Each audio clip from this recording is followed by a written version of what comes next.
Bermuda triangle यही हमारी जमीन का वो मिस्टीरियस एरिया है जिसका नाम सुनते ही कई लोग कांप उठते हैं। हैरत की बात तो ये है कि बरमूडा ट्रायंगल के अलावा जापान में भी डेविल सी मौजूद है जिसे लोग डेविल ट्रायंगल कहकर पुकार रहे हैं। जहां पर भी सेम वही केसेस देखे गए हैं जो बरमूडा ट्रायंगल में ऑब्जर्व किए गए थे।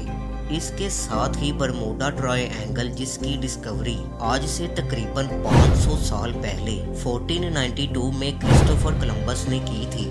इस बरमूडा ट्रायंगल को मजीद शोहरत तब हासिल हुई जब यूएस नेवी के 6 एयरक्राफ्ट अचानक बगैर किसी फॉल्ट या हमले के गायब हो जाते हैं। उन दिनों अभी कुछ देर पहले ही वर्ल्ड वॉर 2 खत्म हुई थी, इसलिए अमेरिका का ख्याल था कि शायद फिर से किसी दुश्मन ने नया कारनामा अंजाम दिया है। दूसरी जानिब लोगों तक जब ये बात पहुंची तो इनमें खौफ की एक शदीद लहर दौड़ उठी और देखते ही देखते बात यहाँ तक आ गई कि आज बरमूडा ट्रायंगल से गुजरने से पहले कोई भी 100 बार सोचता है, क्योंकि हमारी तारीख में ऐसे अब तक कई लोग बड़े शिप्स के साथ गायब हुए हैं और आज तक उनका कोई नामो निशान नहीं मिला। आइए आज की इस वीडियो में इन तमाम मिस्ट्रीज को सोल्व करते हैं। दोस्तों, हिडन ब्रॉडकास्ट की एक और इंटरेस्टिंग वीडियो में खुशामदीद। दोस्तों, फ्लाइट 19 के बारे में आपने शायद सुना ही होगा। अभी पाकिस्तान को आज़ादी मिलने में 2 साल बाकी थे और तभी यूएस नेवी के 5 टर्पीडो एयरक्राफ्ट्स अपने रोजमर्रा के मामूल के मुताबिक ट्रेनिंग के लिए फ्लोरिडा से उड़ान भरते हैं। उस दिन मौसम से भी कोई शिकायत नहीं थी और ना ही किसी तैयारे में कोई खराबी थी। अभी फ्लाइट को हवा में उड़े 2 घंटे ही हुए थे कि अचानक पायलट की तरफ से मैसेज आता है कि हमारे कंपासेस काम करना बंद कर गए हैं और अभी हम में से कोई नहीं जानता कि इस वक्त हम किस तरफ जा रहे हैं। 5 घंटे तक तो ये तैयारे यूएस नेवी से राब्ते में रहते हैं और फिर इनके साथ क्या हुआ ये कोई नहीं जानता। इसके बाद एक और जहाज को इनकी तलाश के लिए 13 लोगों के साथ बरमूडा ट्रायंगल के एरिया में भेजा जाता है और वहां जाकर इसकी तरफ से मैसेज आता है कि यहाँ पर 100 फीट की ऊंचाई पर कुछ जलता हुआ दिख रहा है, लेकिन ये कोई नहीं जानता कि ये वो ही 5 तैयारे देखे गए थे या फिर ये क्रिस्टोफर कोलंबस की तरह वो आग का गोला था। दरअसल दोस्तों, आज से तकरीबन 500 साल पहले 1492 में क्रिस्टोफर कोलंबस, जो उस वक्त के मशहूर एक्सप्लोरर में से थे, वो अपने समुद्री सफर में मसरूफ थे कि अचानक उन्होंने देखा कि एक आग का गोला अपनी पूरी रफ्तार से समंदर के स्पेसिफिक एरिया पर आकर गिरा था, जिसे आज हम बरमूडा ट्रायंगल के नाम से जानते हैं। इसके बाद ना तो फ्लाइट 19 में मौजूद लोग मिले और ना ही किसी जहाज का छोटा सा टुकड़ा मिला और यूं इसके बाद से बरमूडा ट्रायंगल दुनिया की बहुत बड़ी हेडलाइन बन गया। फरवरी 1964 में विंसेंट गैटिस ने आर्गुसे नाम की मैगजीन में एक आर्टिकल लिखा जिसका नाम था दी डेडली बरमूडा ट्रायंगल। ये पहली दफा था कि किसी ने इस एरिया को बरमूडा ट्रायंगल कहा था। वो दिन और आज का दिन है कि हर कोई इसे बरमूडा ट्रायंगल के नाम से जानता है। दरअसल ये एरिया यूएस के इलाके फ्लोरिडा से शुरू होता है और पुएर्टो रिको से होता हुआ बरमूडा आइलैंड पर रुक जाता है। इस तरह ये ट्रायंगल की शेप बनाते हुए वापस फ्लोरिडा पर खत्म होता है। ये सारा एरिया पाकिस्तान और तुर्की से भी बड़ा है। कहा जाता है कि यहाँ पर 100 से ज्यादा हवाई जहाज और बहरी जहाज पुरअसरार तरीके से गायब हुए हैं। लेकिन हैरत की बात यह है कि दुनिया की टॉप 10 डेंजरस प्लेसेस में इसका नाम ही नहीं है। इंसान के दिमाग को दंग कर देने वाला एक और वाकया पेश आता है जिसका नाम है यूएसएस साइक्लोप्स। 1918 को यूएस नेवी एक बहुत ही भारी भरकम और मजबूत शिप तैयार करता है जिसे ट्रांसपोर्टेशन के लिए इस्तेमाल किया जाना था और ये शिप यूएस नेवी के लिए एक ताकतवर हथियार भी था। 4 मार्च 1918 को 306 लोगों और 11,000 टन मैग्नीज के साथ इस जहाज को ब्राजील की तरफ रवाना किया गया।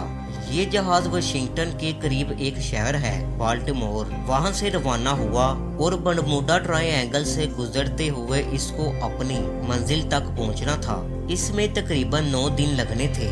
इस जहाज को ब्राजील पहुंचने में शिप की तरफ से जाते वक्त जो पहला और आखिरी मैसेज आया वो ये था, weather fair, all is well. इसके बाद ना तो फिर जहाज मिला और ना ही 306 लोगों की डेड बॉडीज। खैर ये इंसिडेंट तो 100 साल पुराना है। आज की बात करते हैं। 1 अक्टूबर 2015 को अल्फेरो नाम की शिप फ्लोरिडा से पुएर्टो रिका जा रही थी कि अचानक वो भी गायब हो गई। यूएस कोस्ट गार्ड और एयर फोर्स ने 1 महीने तक इस जहाज की खोज जारी रखी और आखिर 31 अक्टूबर 2015 को इसका मलबा समंदर में 15,000 फीट नीचे मिला।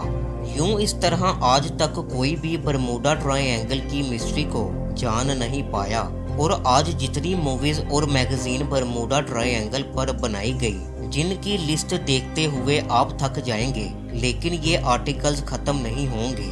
आखिरकार दोस्तों, बरमूडा ट्रायंगल में ऐसा क्या है जो इसको इतना खौफनाक और लोगों की तवज्जो का मरकज बनाता है?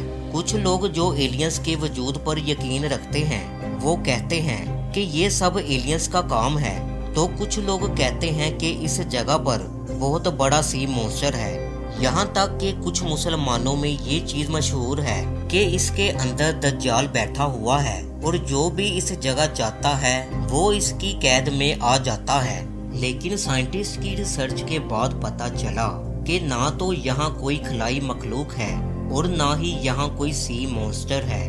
कुछ थ्योरीज साइंटिस्ट ने अपनी रिसर्च के मुताबिक बताई, जिनमें से एक मेथीन हाइड्रेट्स के बारे में है। दोस्तों, अगर पानी की डेंसिटी बढ़ जाए तो चीजें बहुत आसानी से पानी पर फ्लोट करती हैं, बिल्कुल डेड सी की तरह। डेड सी में नमक की मिकदार ज्यादा होने की वजह से पानी की डेंसिटी बहुत ज्यादा बढ़ जाती है, इसलिए वहाँ कोई भी डूबता नहीं है। इसके बिल्कुल उलट आपको मेथीन हाइड्रेट वाली जगह पर देखने को मिलता है। मेथीन हाइड्रेट्स के बबल पानी में जिस जगह पाए जाते हैं उस जगह की डेंसिटी कम हो जाती है और कोई भी चीज बहुत आसानी से ऐसी जगह पर डूब सकती है। बरमूडा ट्रायंगल में ये बबल्स पाए जाते हैं, लेकिन बहुत कम साइंटिस्ट का कहना है कि शायद शिप्स के डूबने की वजह ये हो सकती है, लेकिन इस बात का भी कोई सबूत नहीं है। इस थ्योरी को सुनने के बाद लोगों के जहन में ये सवाल आता है कि इन थ्योरीज में शिप के डूबने का समझ तो आता है, लेकिन प्लेन्स का नहीं। तो इसके लिए यूनिवर्सिटी ऑफ कोलोराडो के साइंटिस्ट ने सैटेलाइट से इस एरिया को जांचने की कोशिश की, तो ये राज सामने आया कि यहाँ पर जो बादल पाए जाते हैं वो आम बादलों से बिल्कुल मुख्तलिफ और 1000 गुना बड़े होते हैं। इन बादलों की हेक्सागोन की तरह की शेप होती है, जैसे कि इन फोटोज में देखा जा सकता है, और इनका साइज 90 किलोमीटर से भी बड़ा होता है। दरअसल ये बादल इतनी तेज हवा पैदा करते हैं कि अगर आबादी वाले इलाके में इस तरह की हवा चले तो कोई भी चीज सही सलामत नहीं रहेगी। ऐसी हवाओं में किसी भी जहाज का उड़ना इम्पॉसिबल है और समंदर की लहरें हवा के चलने से इतनी बड़ी पैदा होती हैं कि कोई भी शिप उनका मुकाबला नहीं कर सकती। अब आखिर में बात करते हैं क्रिस्टोफर कोलंबस के आग के गोले की, जिसका जवाब भी साइंटिस्ट के पास मौजूद है। इनका कहना है कि जो आग का गोला क्रिस्टोफर कोलंबस ने देखा था वो असल में एक मेटेराइट था जो उस दिन स्पेस से होता हुआ यहाँ आकर गिरा था। दोस्तों, ये सब थी बरमूडा ट्रायंगल पर एक रिसर्च। वीडियो अच्छी लगी हो तो दोस्तों के साथ शेयर जरूर कीजिएगा। आज के लिए इतना ही। अल्लाह हाफिज।